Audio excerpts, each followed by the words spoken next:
Hey, welcome back to my channel.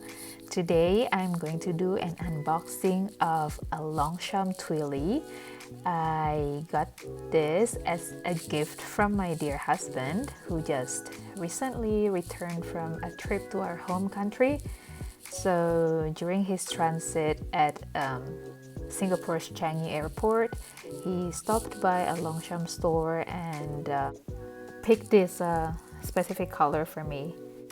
The color is called rouge or red, and in terms of the product details, the dimensions are 5 centimeters in width and 120 centimeters in length.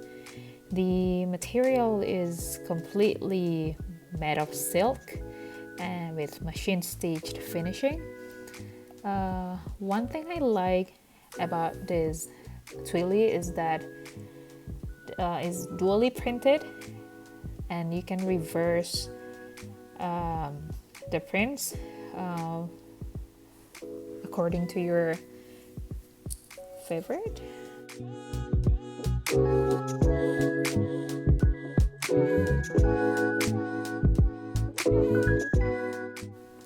And I also forgot to mention that this TWILLY is made in Italy.